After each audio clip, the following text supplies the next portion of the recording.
to record is going to be epic. Just kidding.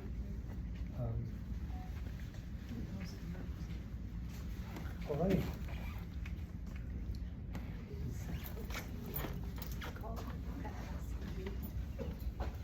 Okay, so, well, thank you so much, everybody, for coming out, especially on a day like today. It's great to see everybody. I really appreciate the turnout.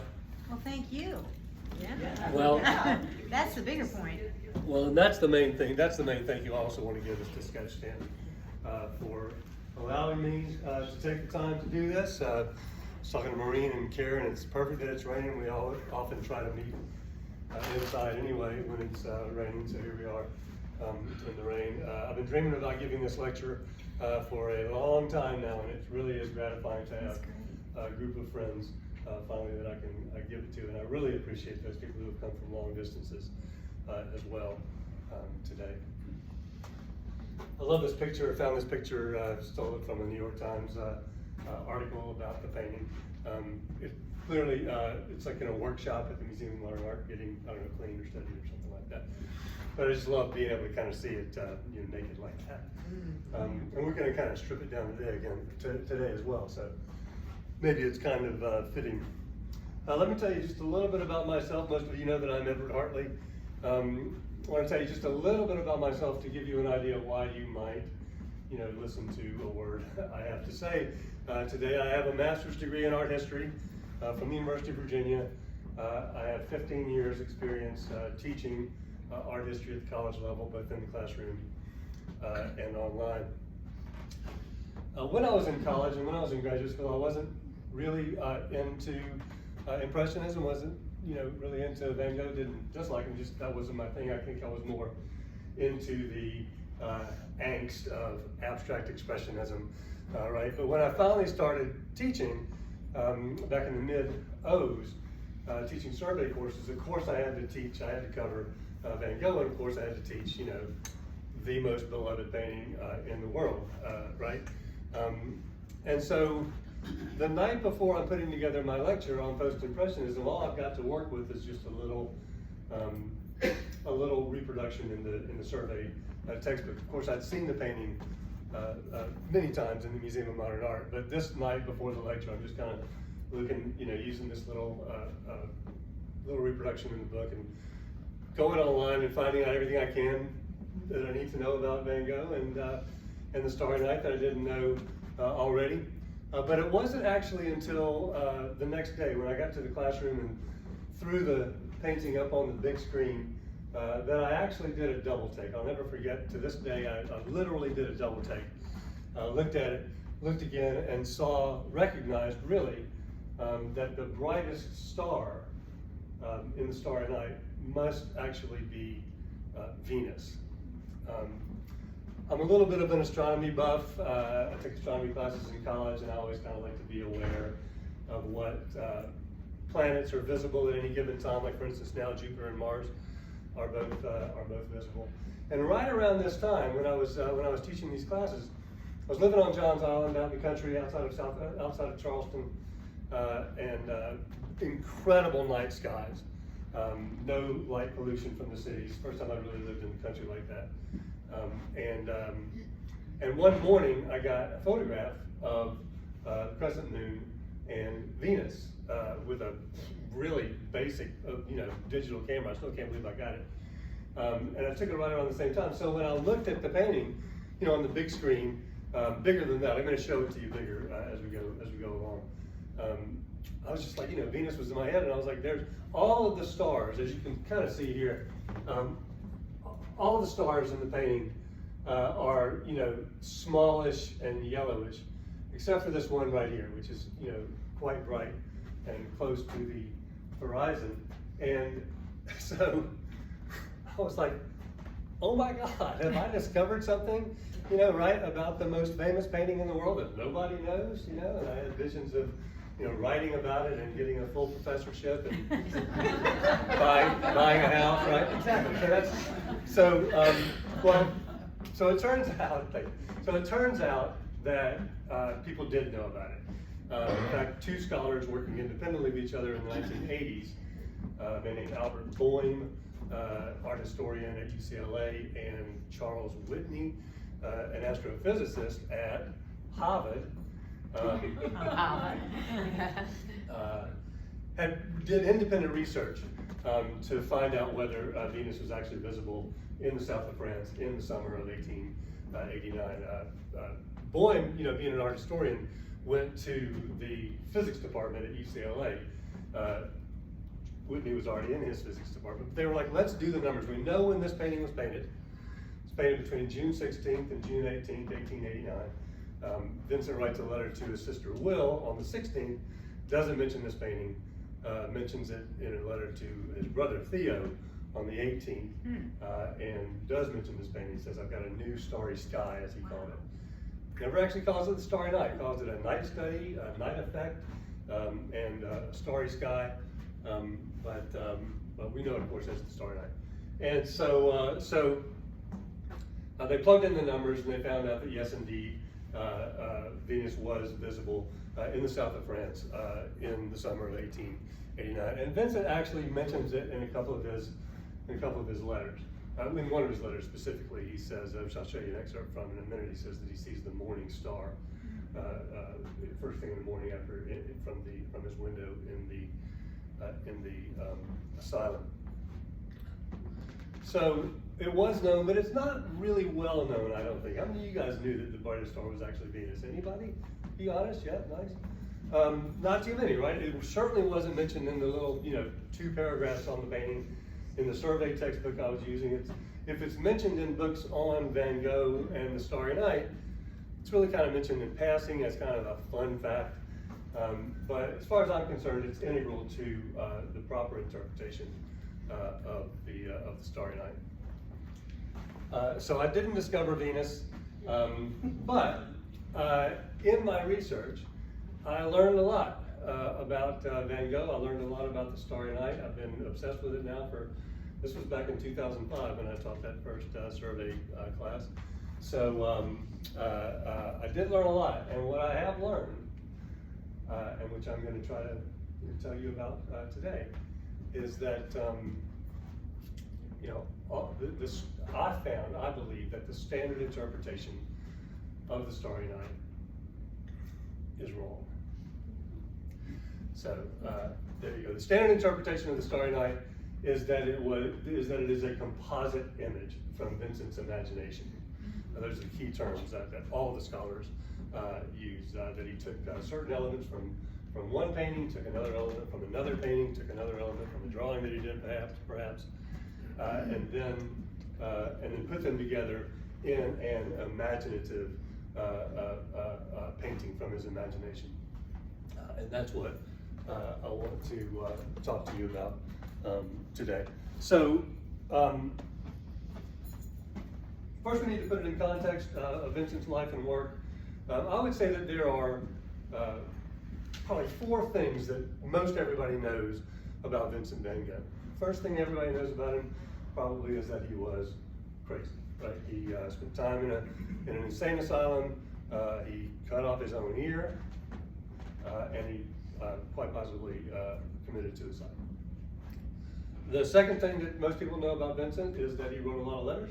A lot of his letters survive, right? About 1,000 of his letters. Most of them to his brother Theo, or Teo. I say Theo, of course, probably most of us do. But and then the last thing, and then that leads to the third thing that we know about Vincent is that he was financially supported by Theo throughout his painting career.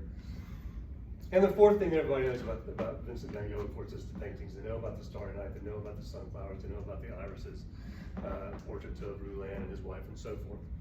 But so beyond that, you probably don't know. Most of the casual, even the fan, probably doesn't know exactly where the paintings fit in. So we're going to, put the Starry Night in that context.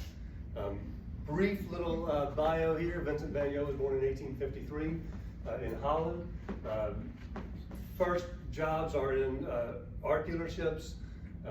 Doesn't really work out. He works in The Hague. His uncle, Sint, was in the business. And Vincent gets a job working for Goupil AC Goupil and Company, first in The Hague, then in London, then in Paris. Doesn't work out. Vincent was almost certainly manic depressive.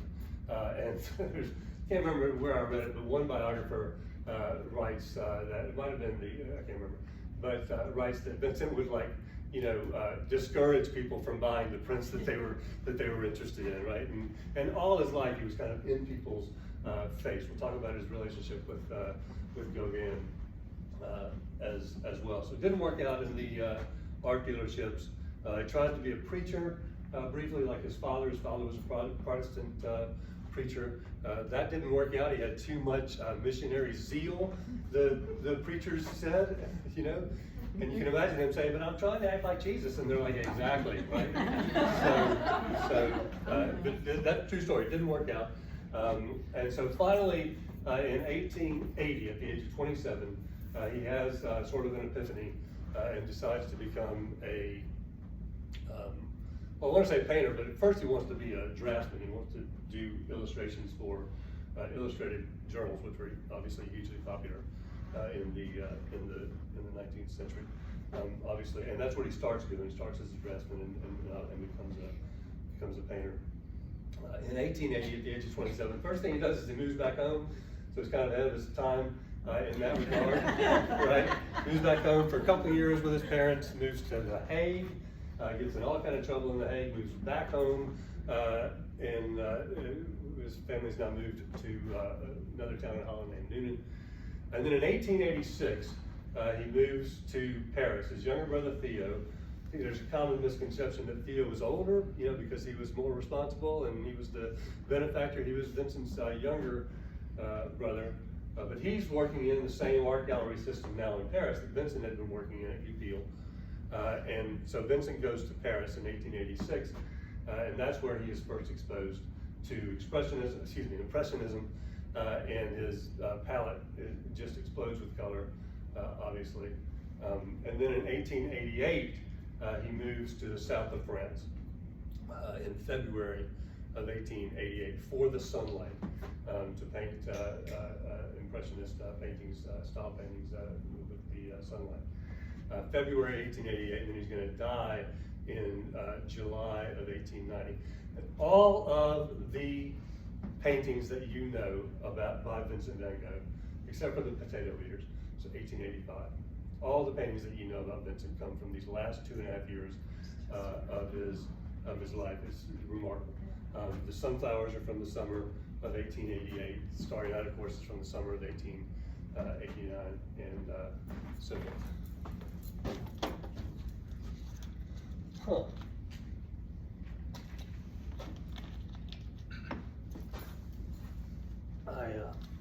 I brought an outline, but I forgot to pull it out. Okay, so let's see what's next. I'm sorry.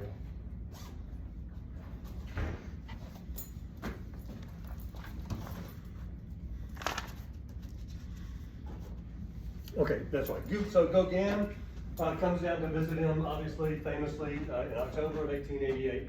It doesn't work out, like I said, they like each other and they remain friends, but they have different personalities. And Vincent is, like I said, always in kind of Gauguin's face. And it culminates the night before Christmas Eve in 1888 with Vincent cutting off his ear.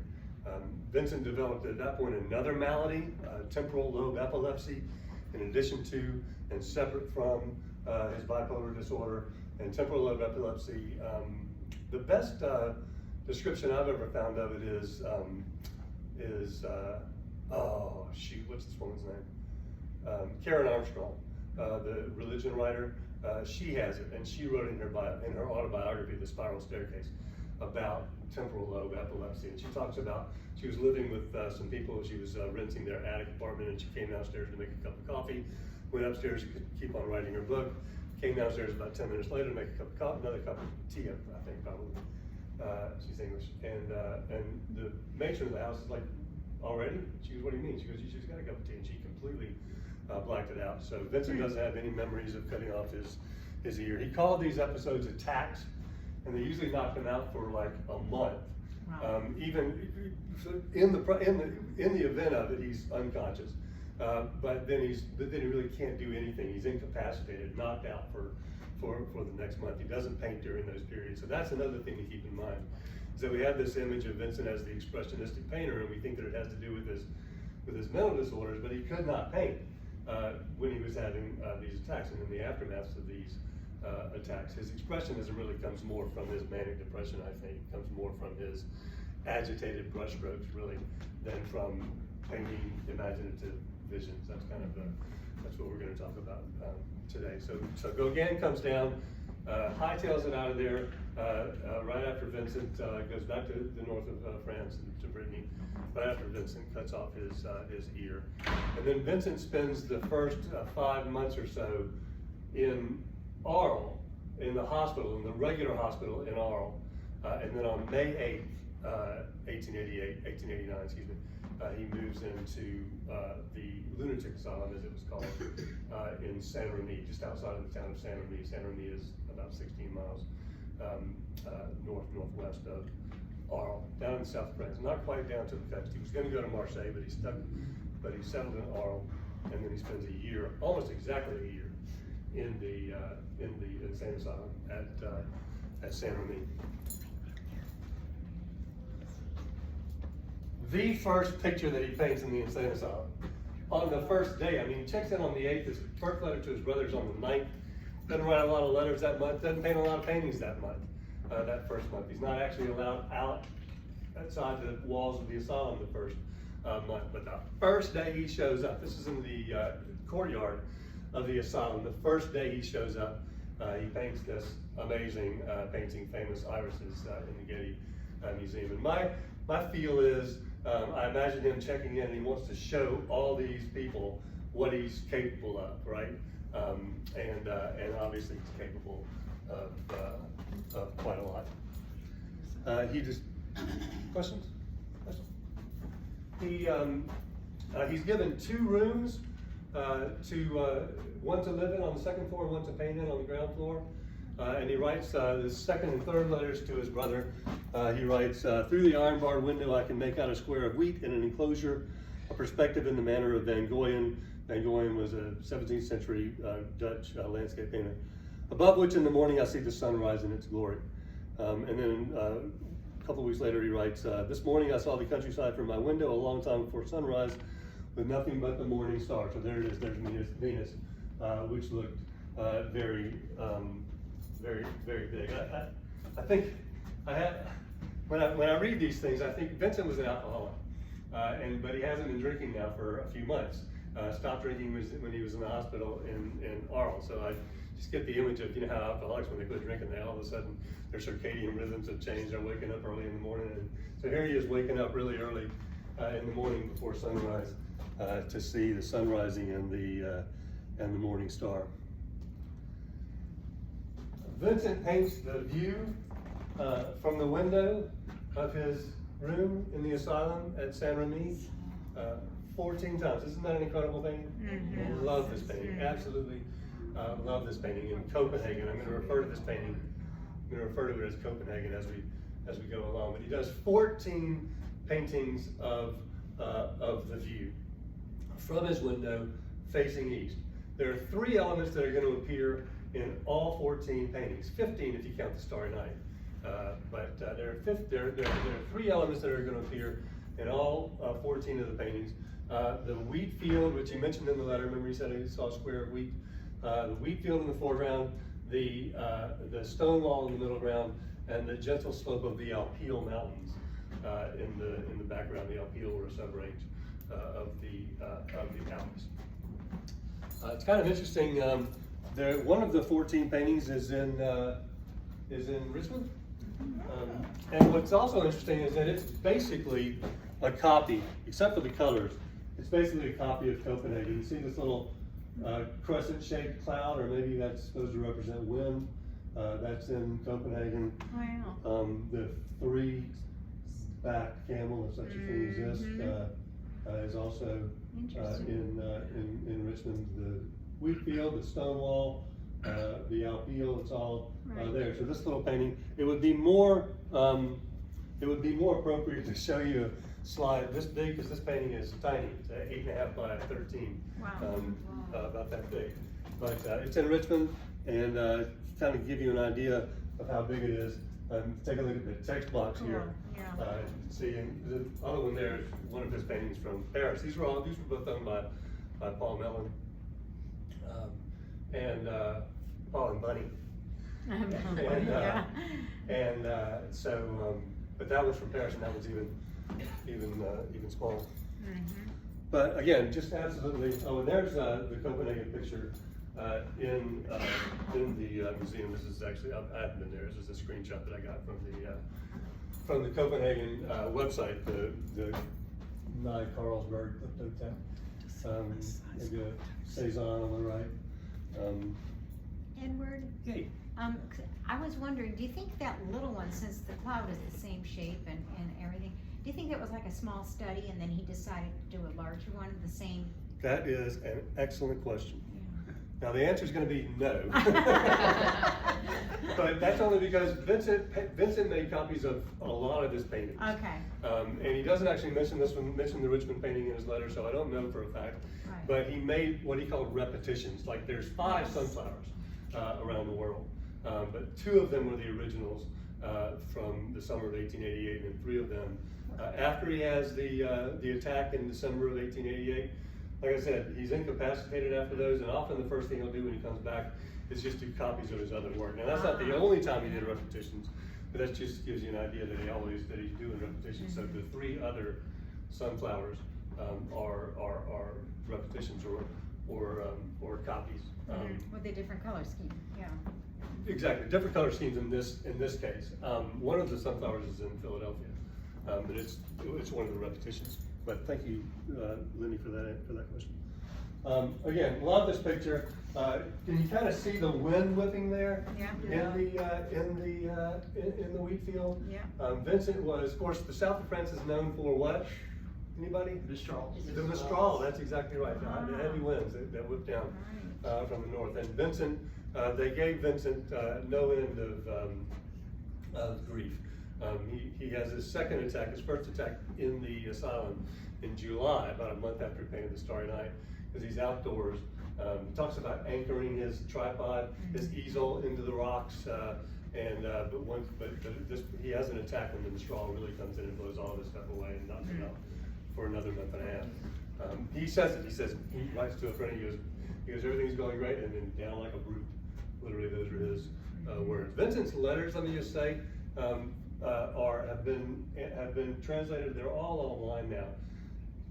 Spectacular resource. I would not really have been able to do any of this project without the Van Gogh Project letters. Basically, through the Van Gogh Museum, they're online. VanGoghLetters.org.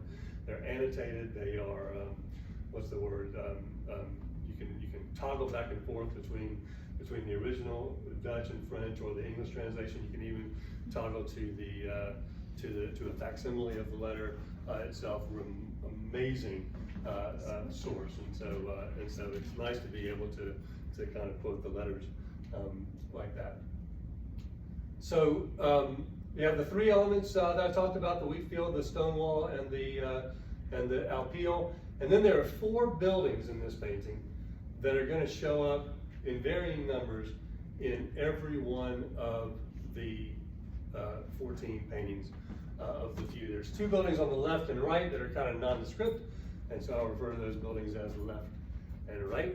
But then there are 2 buildings in the middle of the painting, almost in between left and right, that are quite distinctive.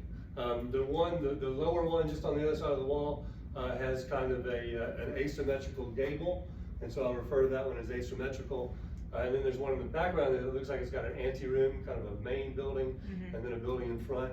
So I call that one anteroom. And these buildings, like I said, are going to show up in varying numbers in all of the paintings, and they're integral to my interpretation of the painting. Talk about, I forgot about this. I forgot to think about that. Talk about amazing resources. So a noted post-impressionist scholar from the 20th century, John Rewald, goes to the asylum at Saint Remy in the 1950s and takes a picture of the view from Vincent's room in the asylum. I think this building is probably newer, so I don't think that's left, but there's asymmetrical. And really back here in the background is, you see the stone wall and the alpeel and everything, but also in the very background is anteroom. And what's important for me, the other thing I'll mention just in passing, because I'm going to talk about it later, is the main alpeel back there in the background are kind of, you know, hazy, right? Yeah. Because they're in the distance. But then there are a couple of little hillocks here in the middle ground, medium ground, especially this one that I'm going to talk about, that probably aren't that far away. So again, amazing resource. These slides by Rewalder in the collection at the National Gallery. Okay. Could you pop the other one back in just for a minute? I'm curious at that. Yeah, so that's what he saw when That's he the came view, in. yeah. Okay. That's the view from his second story room in the asylum. Okay. I think there's actually, I think I've read that he might have like gotten the wrong room, but, Got the wrong room. I mean, it's the same row of rooms. Oh, you mean this? Okay. Right No outside. photos, It yeah. wasn't literally, that's what I read. Yeah. So. This is one actually that he does 2 repetitions of. Wheatfield with Reaper and Son, typically it's usually just called Reaper. You're going to see the Reaper. Yeah. There he is right there. And again, you know, when we were looking at the Wheatfield in Copenhagen, it was a mixture of green and yellow. And the fascinating thing about these 14 paintings of the view is that you're going to see the wheat ripen as the year goes along. Most notably, obviously, here, which is just a couple of weeks later, really. In fact, Vincent writes to his mother about how surprised he is at how fast the wheat ripens compared to compared to Holland back home. But the wheat field, stone wall, the alpeel in the background.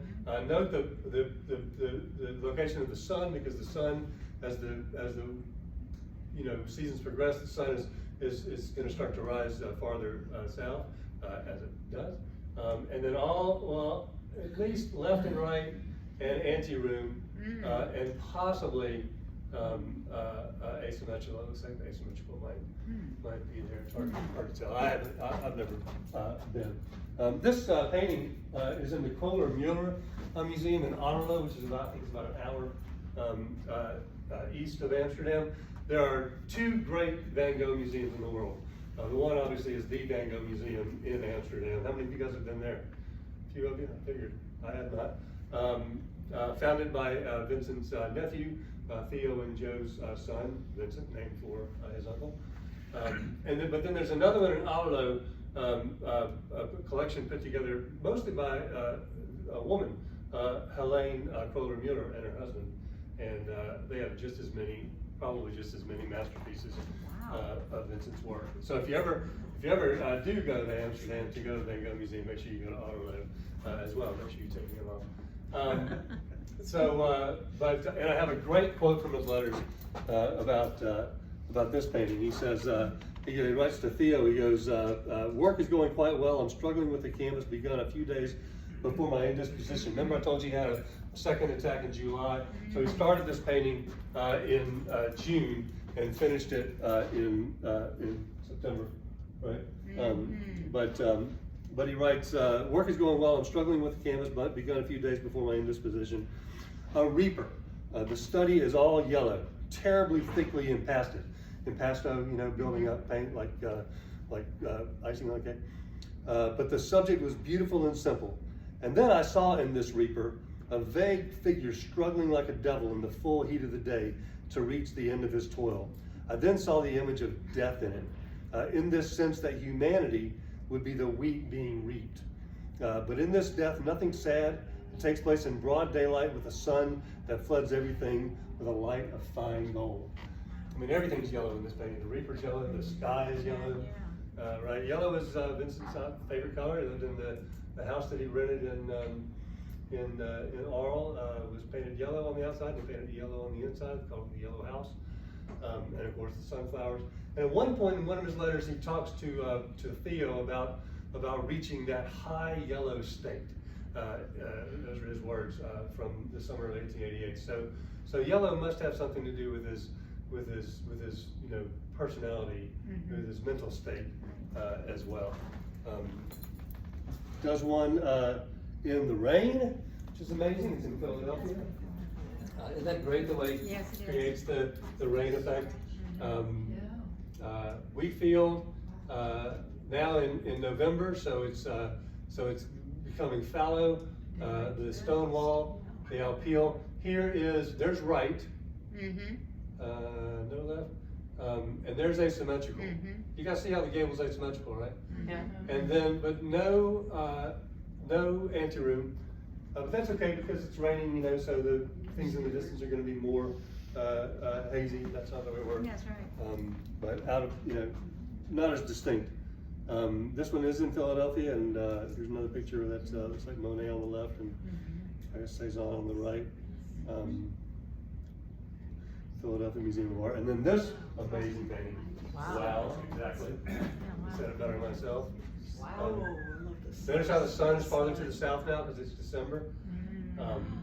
There is asymmetrical, and what's really interesting, there's a lot of things that are interesting about this painting. First of all, he was invited to participate in an exhibition in Brussels in January, February of 1890, and this is one of the paintings that he submits. Now at this point, he's got 12 or 13 versions of the view, right? Why doesn't he just choose one of those? Well, he wants to paint basically like a showpiece, right, or a masterpiece in the classical sense of the term. So he paints this, and it's a lot more impressionistic with the brighter colors, I think. So maybe he wanted to be au courant and showing his pictures in the cosmopolitan town city of Brussels.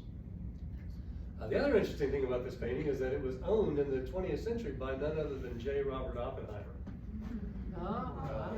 And it's actually in the movie.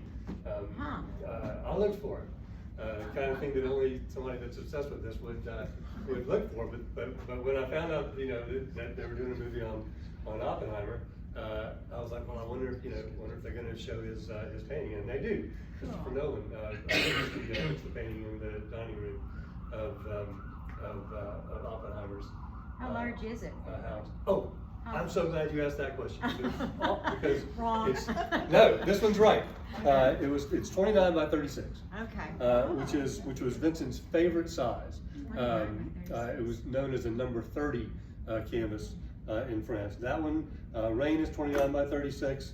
The Reaper, there's two copies of Reaper. One of them is not a number 30, but the first copy is number 30, and this one's a number 30. 29 by 36. Okay. That one's 29. That one's 29 by 36. And again, you can get the idea of what 29 by 36 looks like. And the Starry Night is 29 by 36. This is a complete side note that I just thought of that I'll tell you. Vincent referred to most of his paintings as studies, which you think is like, well, and he did kind of intend to come back and like do copies of them, and of course he did. So he does copies of sunflowers, for instance. But the fact is, the vast, overwhelming majorities of the paintings that we know about Vincent were what he called studies. What we consider finished paintings and what ended up being finished paintings. And I think that might have had something to do with the personality disorder as well. Didn't kind of want to make the, what's the word I'm looking for? Make the, anybody think of what I'm thinking? Huh? Last draft? Yeah, didn't want to go so far as to say this is finished. Right. You know what I mean? So he always called them studies even if they did end up being finished. And the reason I mentioned that also is because none of these paintings are signed. He only signed paintings that he really considered to be finished paintings. So this one's not signed, the Reaper's not signed, Rain isn't signed, and the Starry Night's not signed. Of course, he signed his paintings Vincent, which is why I call him Vincent. So there are two paintings. On the view that I want to concentrate on. One, again, in the Color Muir. I love this kind of skewed perspective here. This one was either the first one or the last one that he painted. He doesn't mention this one in his letters, but you can tell by the wheat field that it's, I don't know, I've got June there. I think nobody knows when to date this one. He never refers to it in his letters. So it's either in May or early June of 1889, one of the first that he does, because you think about the Copenhagen one would have been right after this if this was the first one and it's starting to turn yellow. This one's completely green, right? Well, maybe a little bit of yellow, but so, or it's the last one that he paints in May of 1890. He spends almost exactly a year in the asylum, May 8th to May 16th, 1889 to 1890. But that's not why I'm talking about this one. There's asymmetrical. There is anteroom, and on this little hillock behind anteroom, you see what looks like a lone cypress. Another painting in Indianapolis that I have been to, but when I went up there, I forgot to carry the battery recharger for my camera. Before I had a smartphone, and so I had to get this screenshot from the museum from Google Street View. But so this one's in Indianapolis. All the elements are there. The wheat field, there's that reaper now, collecting sheaves of wheat. Asymmetrical, right, left, anteroom, and what appears to be a lone cypress on the hill behind anteroom. There's a drawing, this one's a vertical drawing now, kind of faced a little bit more to the south, and so you don't see the crook of the stone wall here. The stone wall would have continued over here, but there's right, there's asymmetrical, there's anteroom, and there's another little lone cypress on the hill. One last picture that, to be honest with you, I doubt is the cypress. This one now is facing a little bit to the left, now a little bit to the north. And here there seems to be something over there. But so the big question is, again, we've already talked about how not every element, especially things in the distance like anteroom, not every element is in every painting. So and that makes sense. The question is, if the lone cypress only shows up in 2 paintings, the big question is, the $64,000 question really is, was it really there and it only shows up in 2, or is it from his imagination and that's why it only shows up in 2? Obviously, I think it was really there. Otherwise, obviously, what'd you say? Obviously, I think that it was really there. Yeah. Yeah. You might have thought the composition needed it too. I'm sorry? You might have thought the composition needed that. You don't think Absolutely. so? Who am I talking to? I'm talking about sketchers. Exactly. You know about leaving things in and things out. Yeah. And leaving them out. So I think obviously I think it's a lone cypress. I think it was really there. And the romantic in me likes to believe that Vincent kind of identified with this lone cypress, right? He's the lone fellow. And the first day that he is allowed out of the walls of the asylum, he checked in voluntarily, and technically could have checked out anytime he wanted, but the director of the asylum thought it would be best that for him to stay inside the walls for the first month. But so I like to imagine him, like I said, identifying with this lone cypress, and the first day he was allowed outside of the walls, trekking up into the hills. Like I said, that little hillock not very far away. And Vincent had no problem walking. Vincent walked everywhere. He didn't own a carriage, much less a gun. And one time he walked 40 miles both ways from Belgium into France in 3 days. What? In 3 days to visit one of his idols, the painter Jules Breton. Wow. Got there, stood in front of his door, chickened out. Oh my gosh. Swear to God, and walked back 40 miles. But on the way back, this is in 1880. On the way back, it was raining, and so he slept one night in a haystack. True story. And that was when he had the epiphany to become a painter in 1880.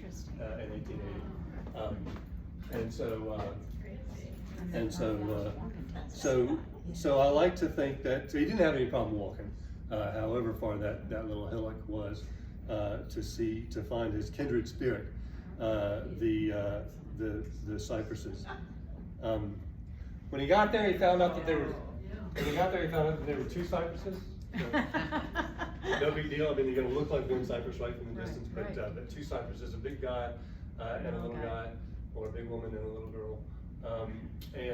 This is in the Met, and the Met has two images of these cypresses up on the hill. They don't know they're up on the hill. I know they're up on the hill because look, there's the alpeel in the background. So obviously that's what they are. There's the alpeel in the background. Look at the Maya Shapiro, noted 20th century art historian, NYU. He's from Germany, but most notably teaches at NYU. He refers to this painting as the diurnal counterpart of the Starry Night. It doesn't say exactly why, but I see a lot of wind in the clouds, right? And winds, of course, in the wheat field, the Mistral. Again, there are 2 repetitions, 2 copies of this one of which is in the National Gallery in London, and the other one is in, I can't remember, Greece, I think. So, and then here's another picture that I catched off of the New York Times website article about these paintings. This is actually an article about the exhibition that Penny went to a couple of years ago, early last year at the Met, that I'm going to talk about a little bit later. And so again, they're taken out of their frames to probably for some minor cleaning, not major cleaning, and just to kind of like get everything in order. But spectacular paintings. I mean, absolutely 2 of Vincent's absolute masterpieces. I love this picture. I don't know who that woman is. I did not intend for her to be in the picture. It was Monday, so it wasn't necessarily that crowded, although it was pretty crowded. But I love this picture because that woman looks like my mom. She totally looks like my mom from behind. And Mom and I used to go to the Met any chance we got. Mom's second husband lived in New York. We're from South Carolina, but Mom's second husband lived in New York, and so I visited her when in the '80s, twice a year at least. And my mom, and that was her and my favorite painting, the irises on the left. So.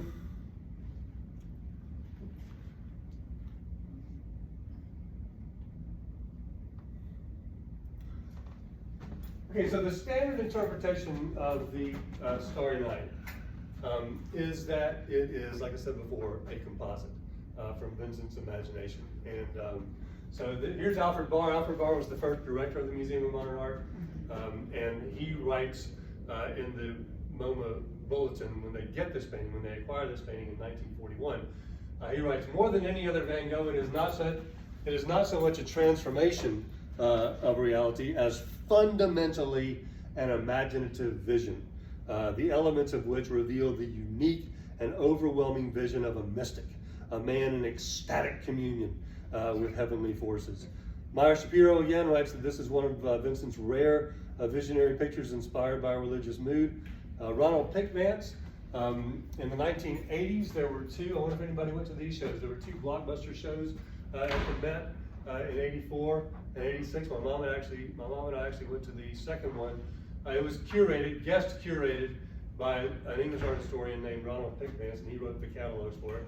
And he writes that with its mixed genesis, its composite procedures, and its arbitrary collage of separate motifs, it is overtly stamped as an abstraction, which was the term that Gauguin and Emile Bernard and Vincent used to refer to paintings from the imagination. And then Susan Allison Stein, who is the current curator of 19th century European paintings at the Met, and who has been a Van Gogh scholar for all of her career. In fact, she worked with Pickvance on the 80s exhibitions. In her catalog for the Van Gogh Cypresses exhibition from last year, she doubles down on the standard interpretation of the Starry Night as a composite from Vincent's imagination, calling it a composite in the fullest sense of the word. So obviously it's risky showing you guys all of these experts saying that the Starry Night is a composite, but I've kind of got to give you the lay of the land before I present to you my theory. You can take it for what it's worth. I'm not going to demystify the Starry Night. I promise you we can still love it. But I just don't believe that it's a composite. I believe that it is 95% the view from Vincent's cell. And that's what I'm going to talk about next. I'll just say kind of in general, I think one of the reasons why all these scholars, and a lot of them just repeat it. I mean, Pigvance is, as I'm going to talk about in just a minute, his is the most well-known. It's certainly the most cited interpretation of all of them. I mean, everything that comes afterwards, people just say Starry Night is a composite, and they cite Pigvance and leave it at that. I don't know what I'm saying, they just take it as given. But I really think that the reason, going back to Alfred Barr, you know, this painting wasn't very well known until Mobley got it. It's in a private collection from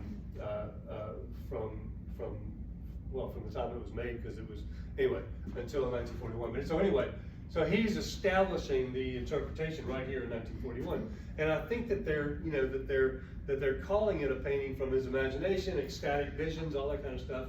Another scholar calls it the hallucinogenic vision of a madman. You know, not to put too fine a point on it. And I think the reason they do this is because they want the painting, this famous painting, which is the epitome of expressionism. And at one point, this painting was the illustration for the Wikipedia page for psychosis, right? So this painting just is historically is just like the representation of expressionism, right? Of imagination, of all these things. And so they want to make the painting conform to this vision that we have of Vincent. I was just saying, all evidence to the contrary, most of the evidence to the contrary, and that's what we'll talk about finally. So Pigvance's theory is that he specifically says that Vincent takes the Alpeel, the mountains, from Copenhagen, and he takes the cypresses from this painting in Prague. And he also, well, most everybody else is also going to say that the village comes from a drawing that Vincent did of the town of San Renif shortly after moving up there when he first went off of the out of the walls of the asylum. Pigvance doesn't actually think it's the village, but most everybody else does. And so his theory, Pigvance's theory, the best known theory is that the mountains in the Starry Night come from Copenhagen and all the other paintings of the view, right? Because the Alpeel Mountains show up in all those paintings of the view, and that the cypresses come from this painting in Prague. And he specifically says that this painting is not taken in the hills, that it's somewhere else in the vicinity of the asylum. And but the thing is, those are clearly the same trees, only seen from the opposite side, right? So here he's facing, let me see if we can do this one. So here he's facing the Alpeel, he's up on the top of that mountain with the wheat field up there, he's facing the Alpeel, and the little cypress is on the left. And then he walks around to the other side, puts the Alpeel behind him, and now the little fella is on the right. Nobody knows this except me, now you know. But it's clearly what's happening, and so because it's the wheat field, it's clearly the same trees, and he just walked around to the other side. I mean, Pigvance almost goes so far as to say that cypresses weren't visible from Vincent's window in the asylum, which is almost like saying there are no sand nets. There are parts of Paris Island with no sand nets. Right. Or, right. you know, or that there are parts of the night sky that don't have any stars. I mean, Right. Provence is lousy with cypresses, and so he's kind of bending the truth a little bit again to conform to his preconceived theory that the painting is from his imagination painting. Yeah, I'm just curious, do these scholars have experience as plein air artists? Oh, yeah, I'm sure, yeah. I mean, I hope so. I mean, the thing is, you know, it reminds me that I think a lot of these scholars don't really have experience with is science. You know, and that's why they don't put a lot of emphasis on, or I can't think of the word I'm thinking of, but talk about the importance of Venus in the painting, because we've got this separation in this culture between the arts and scientists. And if you're an artist, if you're arty, you're not supposed to know anything about science. And if you're a science, you're not supposed to know anything about art, which is, you know, crap. Because the best scientists, of course, are the ones that have the best imagination. And artists throughout the ages have always had to work with the latest technology, whatever it was. From mosaics and fresco to coding, right? And so, but you've got all these people that maybe they don't know much about plein air. They're ivory tower academics, and they don't get out much. And so, yeah, so maybe not, because they don't recognize it. Clearly, those are the trees. Now, I'm going to talk about this in a minute, but Stein, well, I'm going to save that. We'll come back to that. My theory is that, hey, there's the thing. My theory, you'll notice that my lecture is called The View from the Asylum, not The Starry Night, which is why we spend most of the time on The View from the Asylum. But that's what you have to do. You have to put it in context to really understand what's going on. So my theory is that Vincent telescoped the view to bring Venus and the cypresses closer to the picture plane. There are the alpeel cypresses. Vincent actually used a perspective frame throughout his career. In 1880, when he goes 1882, when he goes to The Hague, he has a carpenter build him a perspective frame, which he draws pictures of in his letters to Theo.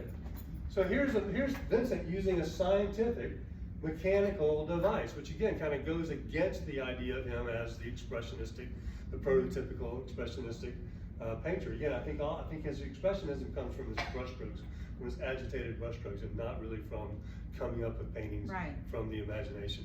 So this kind of gives the lie, you know, to that, to the idea that he's you know, this out there kind of like, you know, prototype again of the contemporary, the idea of the artist as like the mad genius. Right. Well, the other question I have is, you know, Vincent typically painted from real life.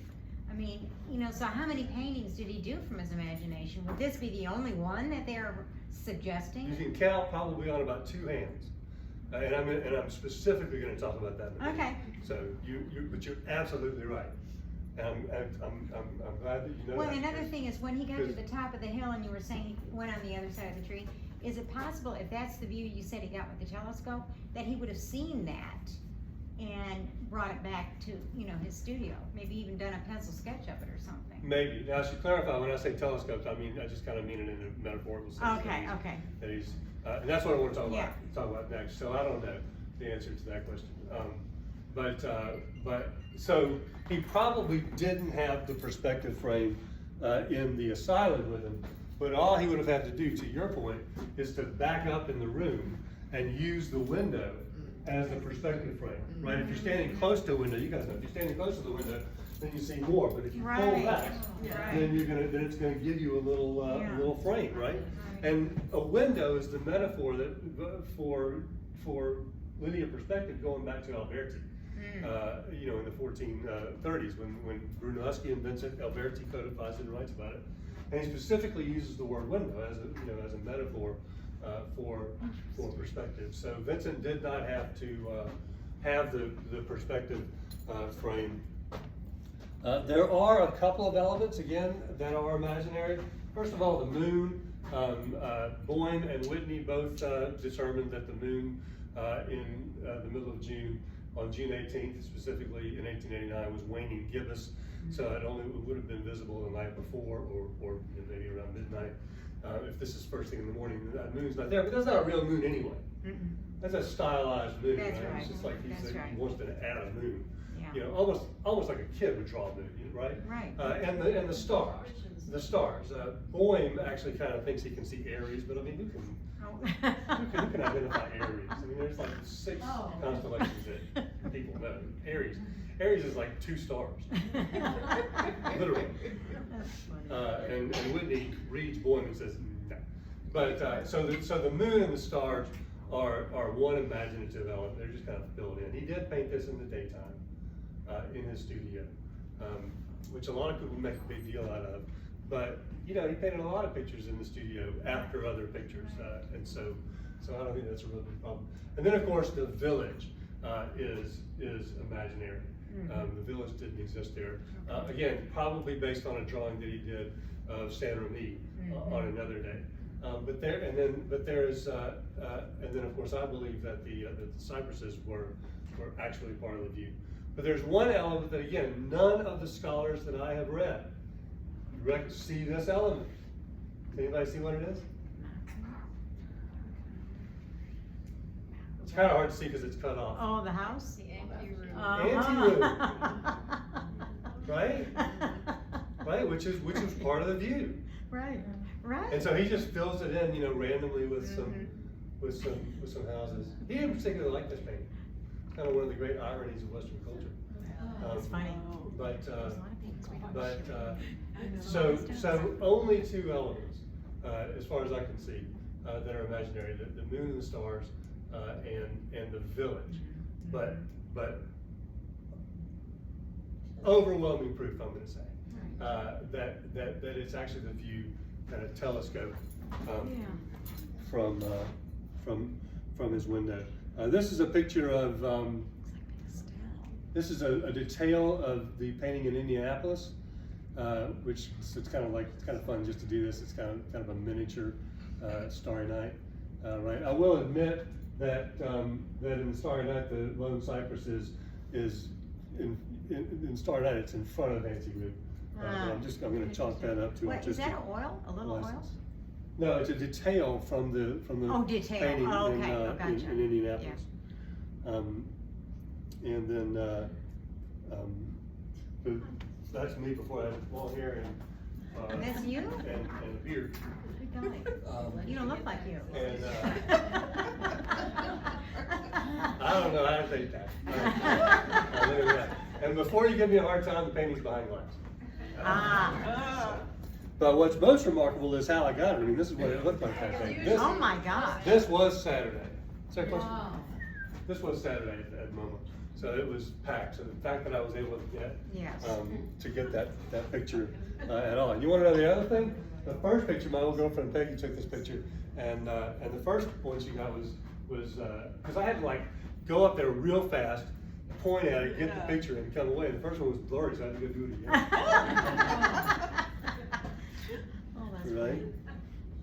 But I just like, again, 29 by 36, number 30 canvas. I think it's important to see these things in situ to get an idea of what they. Absolutely. Edward, do you have a sense of how he used the perspective frame when he used it? I mean, was it just a viewfinder, or were there wires? There were wires. Wires? Yeah, actually, you can see those. Good question, Michael. You can see those in the. There we go.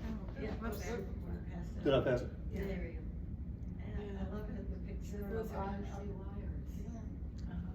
Yeah, that's pretty cool. But beyond that, I don't know how to use them, so don't ask me. I don't know. But there's has anybody ever seen that picture of Albrecht Dürer using a perspective frame, where he's got a reclining woman, of course, on one side of this frame, and he's on the other side, and instead of having those diagonals, the perspective frame is broken up into little squares. And so you draw each square one at a time. Right. And that's the technology. That's the.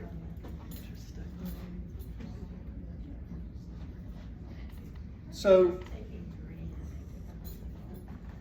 the catalyst for this lecture was the exhibition at the Met last year. So I think it was November of 2022. There was an article in the New York Times announcing this show, and I recognized the curator's name. I recognized Susan Allison Stein because, like I said, she had turned up in my previous research on Van Gogh and the Starry Night, and she was putting together this show. The show's called Van Gogh's Cypresses, and the big deal about this show was that the Starry Night was going to travel all the way up Fifth Avenue from the Museum of Modern Art to the Metropolitan Museum of Modern Art. But it was a big deal because that painting is never loaned out. And I think the last time it was loaned out was when it was in the 1986 exhibition that Mom and I went to at the Met. So the big deal was that it was an exhibition of Van Gogh's cypresses, which I think she found cypresses in like 20 of his paintings. And of course they've got those two at the Met, what I call horizontal Met and vertical Met, those two pictures of the cypress up on the hill.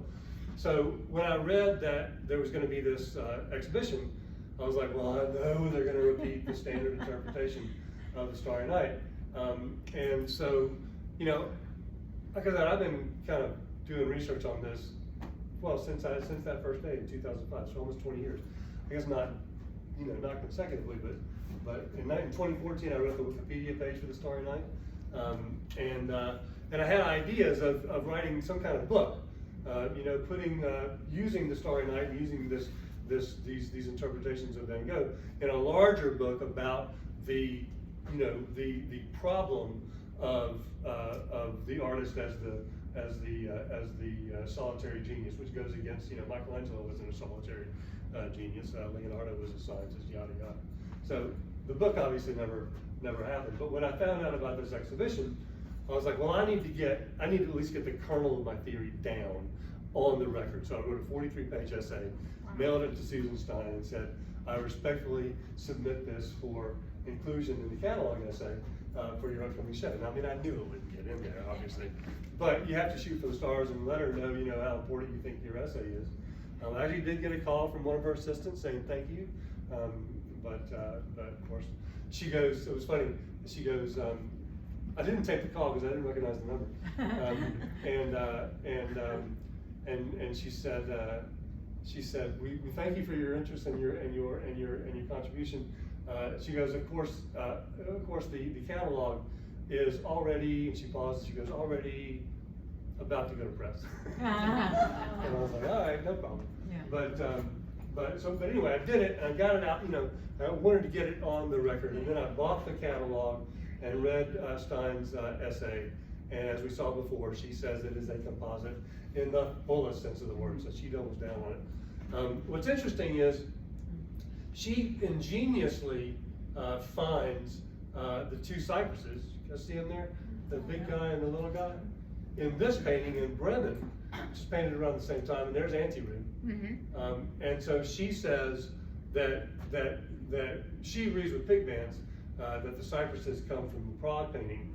And she goes, first he put those two cypresses in this one, and then he put them in the Starry Night.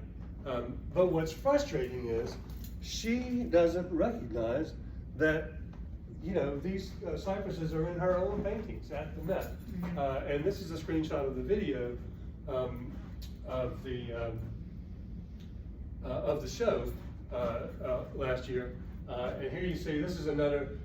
This is the Met's version of the horizontal Met, and this is the horizontal painting of the cypresses in the wheat field.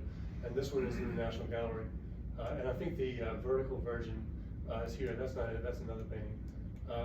So here you have this epical event where the Starry Night is hanging next to these paintings in the Met, where the two cypresses are, and they missed the opportunity, as far as I'm concerned, to say that here they are. Because why? Because the little one's on the left here, and it's on the right there, without recognizing that he walked around and got it from the different from the different views. Yeah, that's crazy. So back to Linton's point. Paula. What'd you say? Paula. Oh, I'm so sorry. That's all right. I didn't expect you to know. Right when I said that, I said,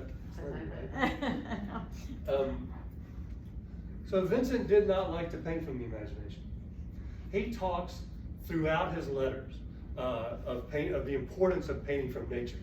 He refers many times to wrestling with nature. He uses that term specifically, wrestling with nature. And he paints. You can probably count on two hands the number of paintings that Vincent did from the imagination. And after Gauguin leaves, he doesn't do any. So if the Starry Night is a painting from his imagination, it's like the one painting in the whole year that he does from the imagination. So I want to unpack that term abstraction, which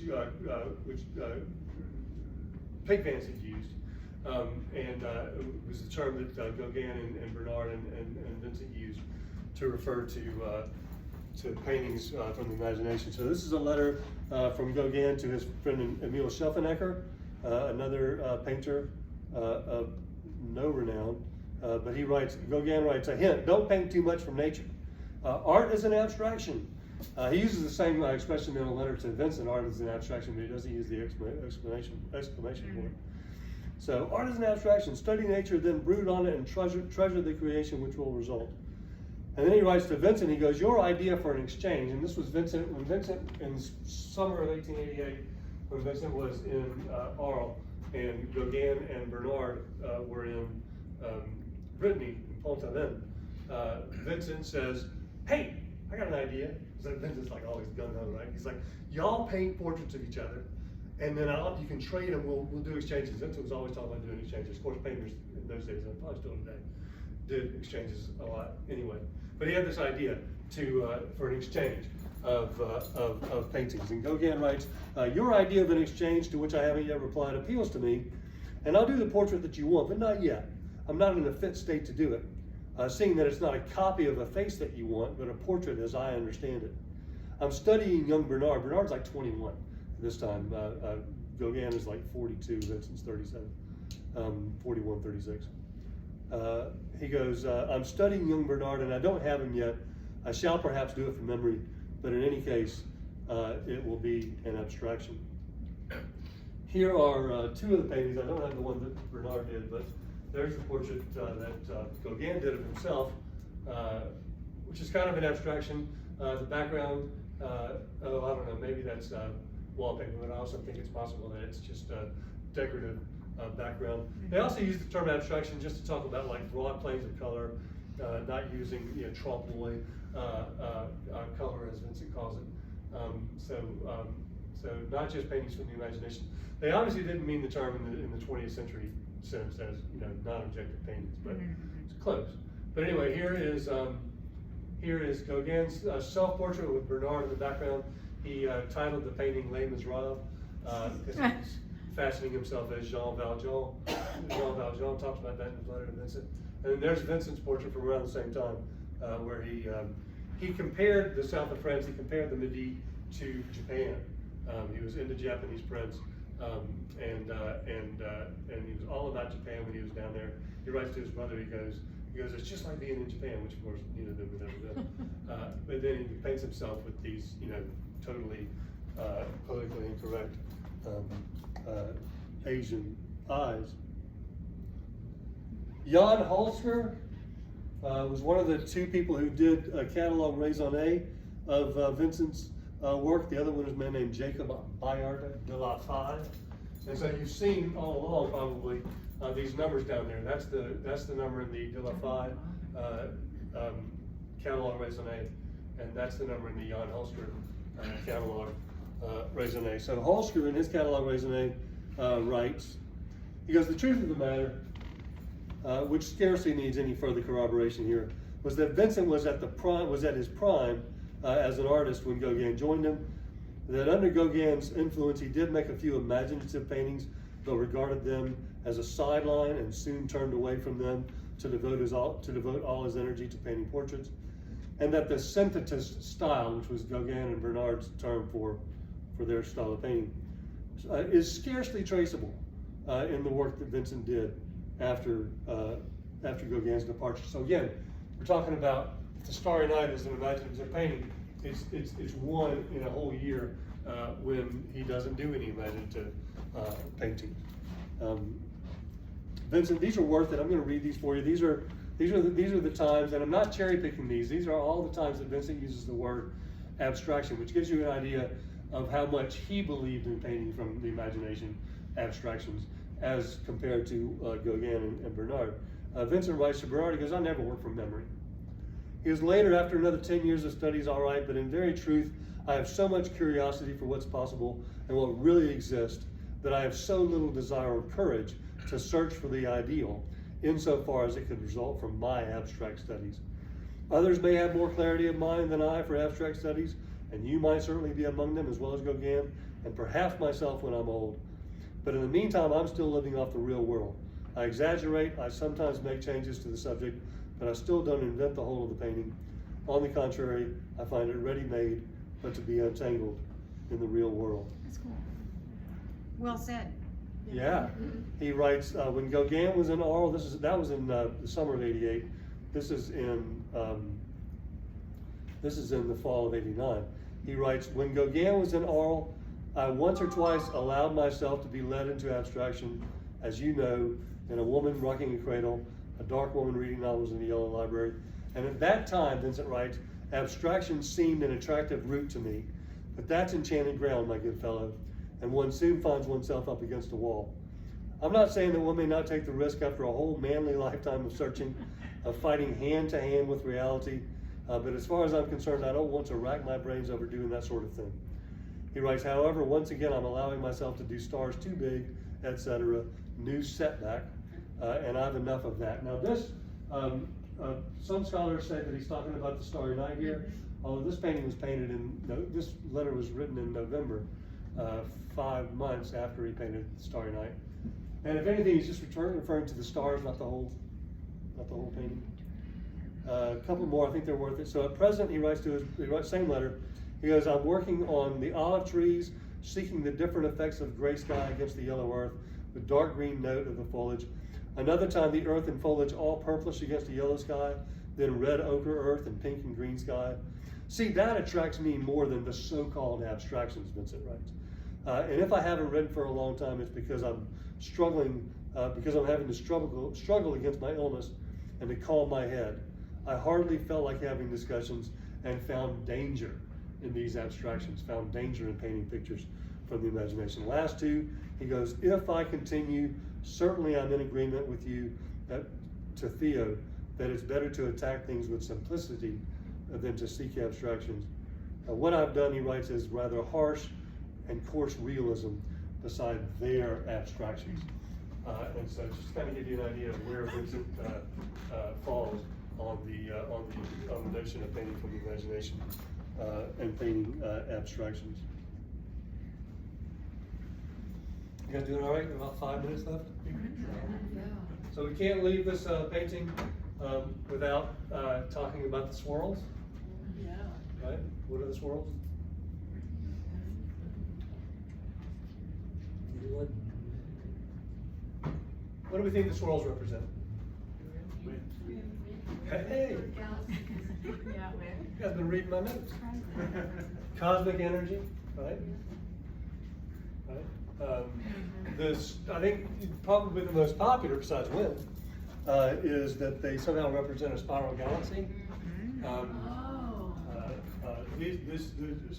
about telescopes, the first images of spiral galaxies were published in the 19th century. 1860s, something like that. Cool. This was published in a book by kind of an amateur astronomer named Camille Flammarion.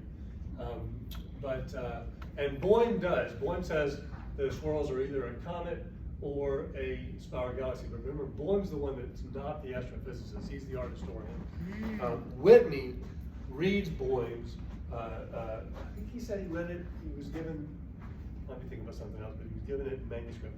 But anyway, he specifically comments on Boehm saying, don't think it was a comet, maybe it was a spiral galaxy. This is Whitney. But Whitney is frustratingly ambivalent about what it might be. He says it might be a spiral galaxy, he goes it might be the Milky Way, then he goes it might be wind. And I'm like, dude, land on one. You know? help me out here. But so the thing is, I mean, so you look at that, and it does kind of resemble the center part of the swirls. But then what do you do with all of this? What do you do with the rest of it? You know, and so again, going back to the Mistral, going back to Vincent being hypersensitive to the Mistral and the wind, I think that we are right. That it is actually the wind. Nobody knows. Nobody knows. Vincent Vincent mentions this painting in 5 letters, and 2 of those are just like in a list. And in fact, going back to a list of paintings that he's sending to Vincent, and doesn't really comment on the painting. And in fact, he's gonna send it in 1 batch, but then he's got like 13 to send. But he finds out that if he just sends 10, the postage is cheaper. So he holds 3 back. And one of the paintings that he holds back is the Starry Night. So if he really loved it, Yeah. it seems like he would have chosen another. He does call it, if he is talking about it in that quote, when he talks about painting the stars too big, he said it was a setback. So if he is talking about the Starry Night, then there he's saying the painting was a setback as well. So again, one of the great ironies of Western culture, that the most popular painting in the world, the painter himself maybe didn't like it. The white kind of band there at the bottom, Boyd actually says, so I'll give him marks for this, he says that's probably the first light of dawn. I don't think Whitney talks about it.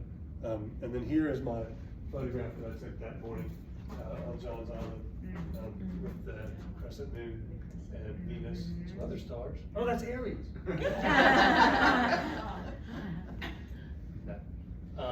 And then the first light of dawn coming up. Well, thank you so much.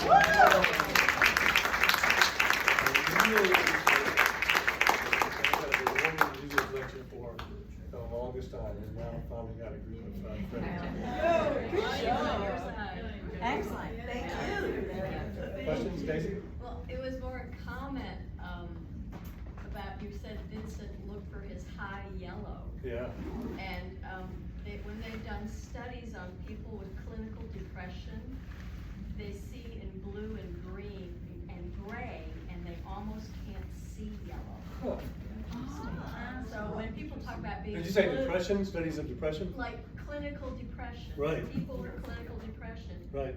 they see in blues and grays, and they almost can't see yellow. And that expression about "I've got the blues," it's physically true. Your eyes So not see yellow. that's an excellent insight. So the opposite is the manic side, because that's what he's talking. He said, That's right, he said, manic see, side. he wants said, the he yellow, said, I want he to get to wants that the happy. high yellow state, literally. Yeah, see, that's the manic, yeah. His words, yes. The blues. That's fascinating. Well, see, and that reminds me too of the most famous self-portrait. I don't have it. I don't think I've got it.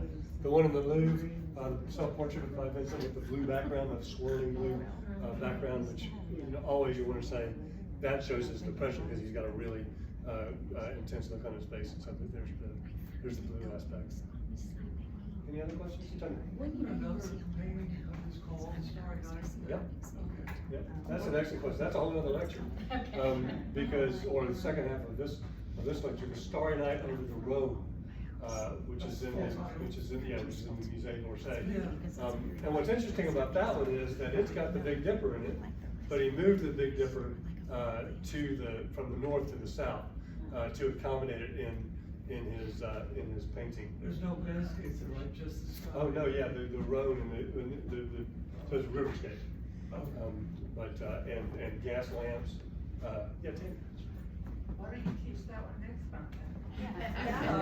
Well, considering it took me 20 years to get this lecture. But now you have an audience. You can do it.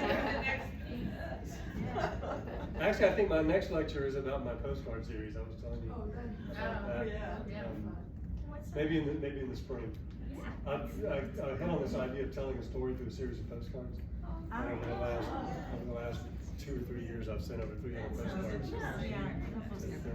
But you send postcards to different people. I would send a series to the same person. Like, you ready for this? So when I sent the essay to Susan Stein at the Met, like a week later, I started sending her a series of postcards, one a week, of the paintings in my theory, giving her my theory in a nutshell, in a narrative. So she didn't read the 43-page essay, which she probably didn't. She got the postcard series. That's a good way to make your point. Say that again? She better have.